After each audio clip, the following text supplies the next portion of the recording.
भारत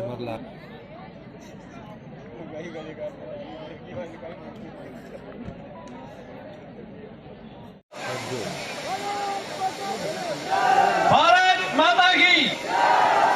मैं आगामी वक्ता के रूप में लिया है कि इनको जड़ों से उखाड़ के फेंकेंगे, क्योंकि सरकार ने भ्रष्टाचार के अलावा युवाओं के अलावा और किसानों के साथ में जो अत्याचार उतरने वाले हैं, यहाँ से वे ब्रह्मा मंदिर और उसके बाद में सवा स्थल गुजर पहुंचेंगे। भारत माता की। देखो आपने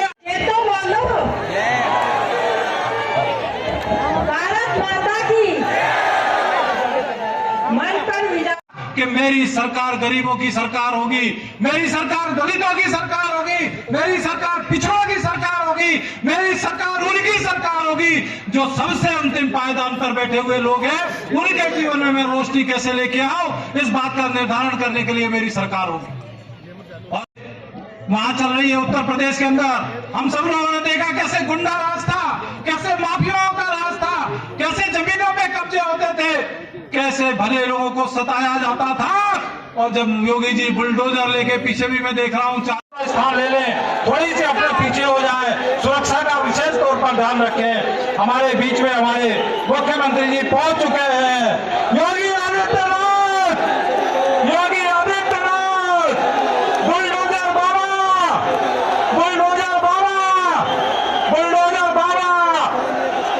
हमने गाय को मां माना है, हमने गीता को मां माना है, हमने गंगा को मां माना है, हमने जननी को मां माना है, हमने अपनी भारत भूमि को 1,85,125 वर्ष पहले जब हुई होगी तो ब्रह्मा जी ने यहाँ से जब सृष्टि का रचना किया होंगे, सतयुग बीत गया 17,28,000 वर्षों का, त्रेता बीत गया 12,96,000 वर्षों का, द्वापर के बीत गए 8 लाख। भारत माता की। अरविंद जी, अरविंद जी, भारत माता की। भारत माता की।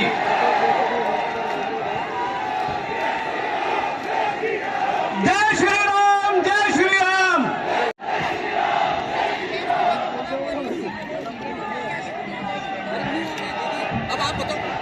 जय श्री राम, जय श्री राम माता की।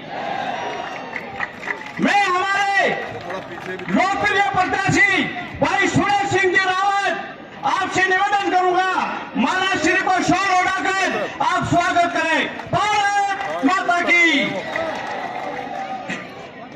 मैं हमारे भारत माता की, भारत माता की। वंदे वंदे। राजस्थान में कांग्रेस की सरकार आती है तो काल ही पड़ता है, और राजस्थान में जब भाजपा की सरकार आती है तो खुशहाली आती है। श्री चरणों में प्रणाम करके, वंदन करके, अभिनंदन करके आशीर्वाद चाहता हूँ। बहुत बहुत धन्यवाद। जय पुष्कर। अब मैं आमंत्रित बहने, नौजवान साथियों, सम्मानित बुजुर्गों, भाइयों बहनों, तीर्थराज पुष्कर को कोटि कोटि नमन करते हुए प्रजापिता ब्रह्मा को शीश नवाते हुए मैं आप सबका हृदय से अभिनंदन करता हूं, स्वागत करता हूं। भाइयों बहनों, ये मेरा सौभाग्य है कि आज आप सबके प्यार अनुराग के कारण वर्षों बाद मुझे तीर्थराज पुष्कर में दर्शन करने का सौभाग्य प्राप्त हुआ है। सचमुच ऐसे तीर्थों का दर्शन करके हम जैसे योगी तो जन्म और जीवन को धन्य कर लेते हैं, क्योंकि अपनी विरासत के प्रति सम्मान का भाव रखना और साथ साथ जनता जनार्दन की आस्था का ख्याल रखते हुए इसको सर्वोच्च प्राथमिकता देकर के कार्य करना, इसी सेवा व्रत के साथ हम लोग सार्वजनिक जीवन में उतरे हैं। और भाइयों बहनों, आज जब पूरा देश बदल रहा है, प्रधानमंत्री मोदी जी के नेतृत्व में आज जब भारत एक नए जोश के साथ एक नए उत्साह और उमंग के साथ दुनिया की एक बड़ी ताकत बन रही है, तो पुष्कर और राजस्थान उससे अपने आप को अलग नहीं कर सकता है। यही आह्वान करने के लिए आज मैं आपके पास आया हूं। भाइयों बहनों, दुनिया के अंदर भारत का सम्मान बढ़ रहा है, दुनिया में भारत के प्रति एक विश्वास बढ़ा है। प्रधानमंत्री मोदी जी के सच्चे नेतृत्व में दुनिया आज कार्य करने के लिए उत्सुक है और भारत भी विकास के नित नए प्रतिमान स्थापित कर रहा है, चाहे वह अपने विरासत के सम्मान का हो, विकास की बड़ी बड़ी परियोजनाओं का हो, लोक कल्याणकारी कार्यक्रम को आगे बढ़ाने का हो, या फिर आस्था के सम्मान का हो। आज तेजी के साथ देश के अंदर हो रहा है। भाइयों बहनों, इतिहास केवल पढ़ने के लिए नहीं होता है, उसको अनुकरण किया जाता है। अनुकरण इस बात को लेकर के कि इतिहास हमें दिखाता है कि कहां पे गलती हुई और इस गलती का परिमार्जन हमें कैसे करना है। याद करिए, ये देश गुलाम था। अयोध्या में भगवान राम के मंदिर को तोड़ करके ढांचा खड़ा कर दिया था। देश स्वतंत्र हुआ, राम भक्तों ने गुलामी के ढांचे को हटा करके जो मार्ग प्रशस्त किया, आज डबल इंजन की सरकार यूपी में आई तो राम मंदिर के निर्माण का मार्ग प्रशस्त हो गया। याद रखना, 1000 वर्ष पहले इस अजमेर में हिंदुस्तान के सबसे प्रतापी राजा पृथ्वीराज चौहान शासन करते थे। याद रखना, उन्होंने एक विदेशी आक्रांता मोहम्मद गोहरी को एक बार नहीं 17 बार नाक रगड़ने के लिए मजबूर किया था। लेकिन भाइयों बहनों, एक छोटी सी गलती ने धोखे से पृथ्वीराज चौहान को बंधक बना दिया। जिस राजा ने 17 बार उस धोखेबाज को माफ किया था, उस विदेशी गद्दार को माफ किया था, उसको एक बार अवसर मिला, उसने पृथ्वीराज चौहान के साथ किस प्रकार का व्यवहार किया था, यह किसी से छुपा हुआ नहीं। इतिहास हमें बार बार इसके लिए कहता है। और इसीलिए जब राजस्थान विधानसभा चुनाव प्रचार के लिए मुझे आने का अवसर प्राप्त हुआ तो मैंने कहा, तीर्थराज पुष्कर मैं तो जरूर जाऊंगा। और भाइयों बहनों, इसीलिए मैं आपके पास आया हूं। तीर्थराज पुष्कर इतिहास की गलतियों को नहीं दोहराएगी यहां का जनता जनार्दन। और इसीलिए भाइयों बहनों, मैं आपके बीच आया हूं। याद रखना, मोदी जी के शासन काल में विकास के कार्य भी हो रहे हैं, आस्था का सम्मान भी हो रहा है और गरीब कल्याणकारी योजनाओं को प्रभावी ढंग से भी लागू किया जा रहा है। आपने देखा होगा, मोदी जी ने जो काम कांग्रेस 60 साल में नहीं कर पाई, मोदी जी ने 9 वर्ष में कर दिया। 10-12 करोड़ गरीबों को शौचालय, 4 करोड़ गरीब परिवारों को आवास की सुविधा, 4 करोड़ गरीब परिवारों के लिए बिजली,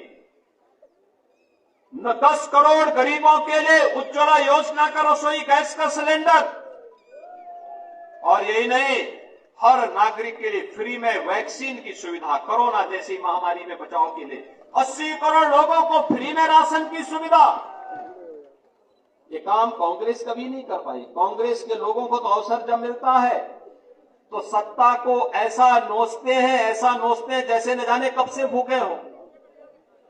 और माफिया, भ्रष्टाचार, आतंकवाद, तुष्टीकरण, ये सब कांग्रेस की प्रवृत्ति है। भाइयों बहनों, कांग्रेस आपकी आस्था का सम्मान नहीं कर सकती। क्या कांग्रेस रहती तो क्या अयोध्या में राम मंदिर का निर्माण हो पाता? क्या कांग्रेस रहती तो भाइयों बहनों इन गरीबों के मकान बन पाते?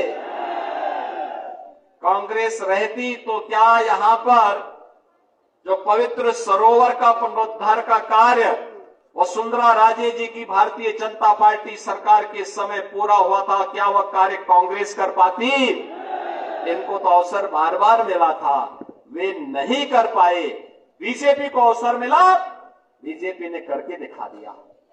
और इसलिए भाइयों बहनों, विकास और समृद्धि भारतीय जनता पार्टी लाएगी। आस्था का सम्मान बीजेपी करेगी। आतंकवाद को नेस्तनाबूद भारतीय जनता पार्टी करेगी। तुष्टीकरण की नीति को भी भारतीय जनता पार्टी ने समाप्त किया। आप याद करिए, अगर बीजेपी होती तो क्या कन्हैया लाल की निर्मम हत्या होती? क्या गला रेंद की हत्या होती? क्या आप देख रहे होंगे यहां माफिया पनप रहे हैं, यूपी में माफिया की छाती में बुलडोजर चढ़ रहे हैं, देख रहे हैं ना। यूपी तो बदनाम था ना। उत्तर प्रदेश की आबादी 25 करोड़ की है। बड़े बड़े माफिया थे, अजगर जैसे माफिया थे, लेकिन आज सब गायब हो गए, एकदम गायब हो गए। आज वहां बहन बेटियों की सुरक्षा में कोई सेंध नहीं लगा सकता, किसी गरीब की संपत्ति को कोई हड़प नहीं सकता, किसी व्यापारी को कोई उनसे विरोधी नहीं मान सकता। और भाइयों बहनों, राह चलते हुए किसी राहगीर पर किसी भी प्रकार का कोई संकट नहीं आ सकता। उत्तर प्रदेश में तो डबल इंजन की भाजपा की सरकार है, तो राम राज्य आ गया, राम राज्य आ गया है भाइयों बहनों। और राजस्थान, भारत माता की वंदे वंदे, जय श्री राम, जय श्री राम।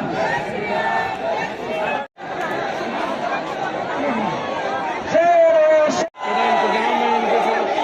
और एसपी जी घेरे में योगी आदित्यनाथ जी अपनी गाड़ी की ओर बढ़ रहे हैं, जनता का अभिवादन स्वीकार करते हुए अपनी गाड़ी में बैठने जा रहे हैं।